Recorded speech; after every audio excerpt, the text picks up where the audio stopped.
Ah yes, yo chicken bros, what's up? It's your boy Smile here, coming at you with a brand new video. And this is not going to be like most of my videos, this is actually a new series I've came up with. While I'm playing through video games, I get a lot of thoughts and like questions that bamboozle my mind for a while. And I thought, what better use for them than to put them on YouTube, see what you think about it. So these are going to be probably some cliches or something to some of you guys, but I really do kind of want to know where the fan base kind of feels about this sort of stuff. But first, if you're new to the channel, please don't forget to leave a like, share, subscribe, hit that bell, make it ring a ding ding. With all that being said, let's get into today's video now, shall we? So, I was playing Fallout 3 Monday on stream, as you all know. And I came across a quest line in Tenpenny Tower, where I had to go and eliminate the ghouls. Well, I actually went back after the stream and did all possible avenues, and none of them felt right with me. None of them sat right. It all comes down to what a ghoul is. For those of you who don't know, in the Fallout lore, a ghoul can turn feral. It's basically a radiation-burned human being. So they are wrinkly, pruny looking kind of people. Not to be rude, just basically setting it up. Well, when they become feral, their brains have rotted away to the point where they are aggressive and will kill you. So, would you want that around your kids? Something that at any moment could go off.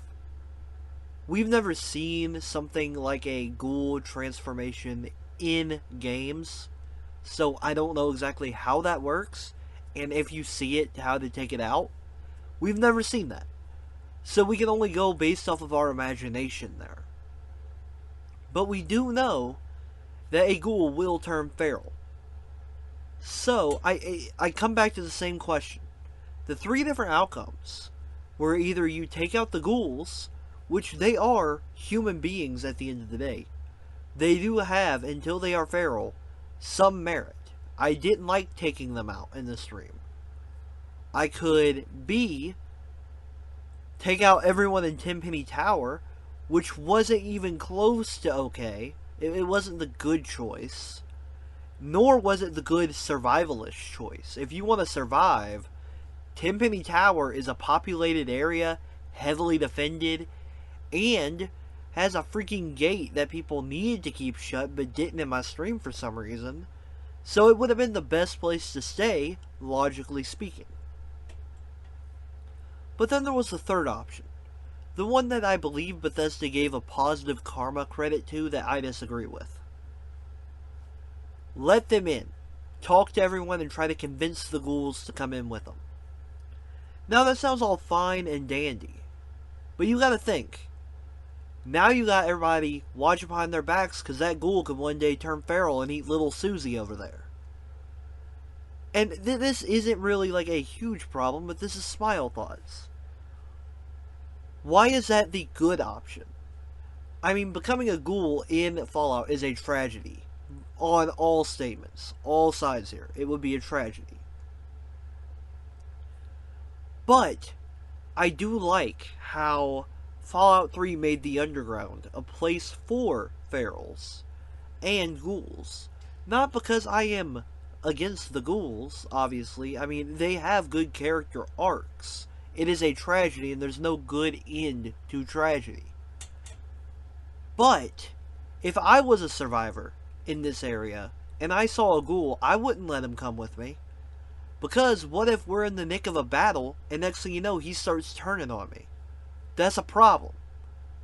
And so, it all comes down to that.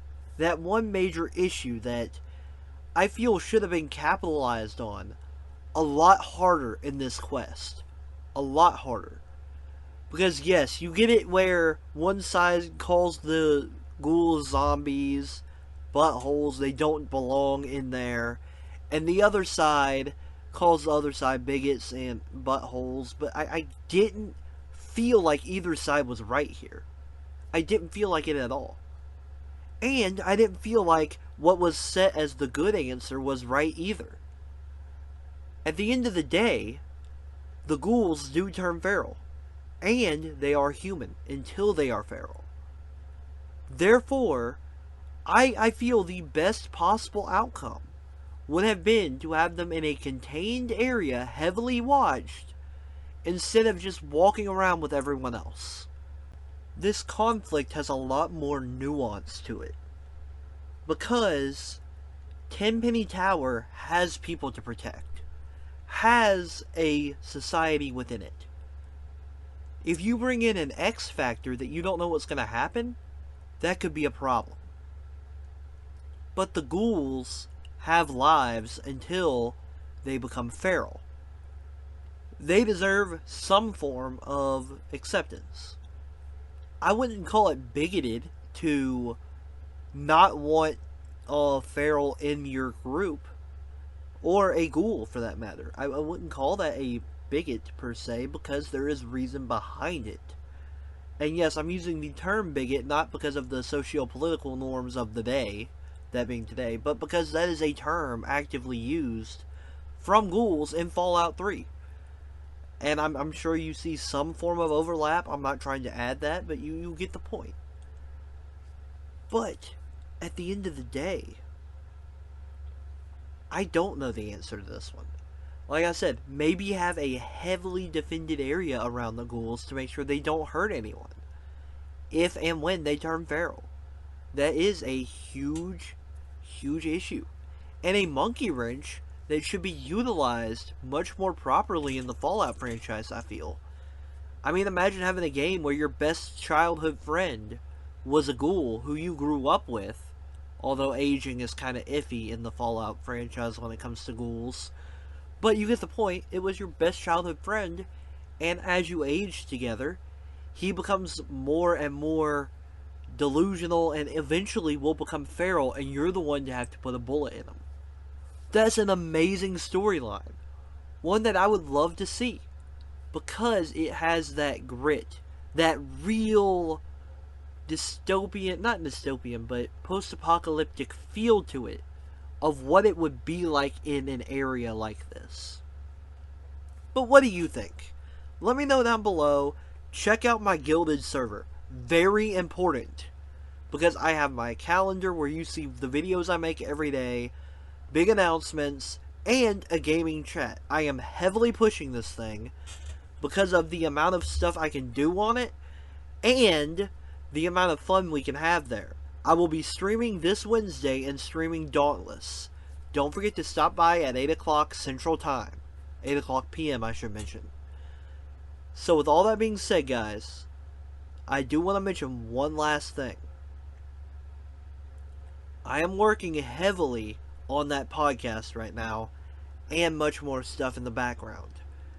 I hope you guys stay tuned and keep on looking out for stuff like that, because on that calendar, I'll have like first podcast airing on that calendar.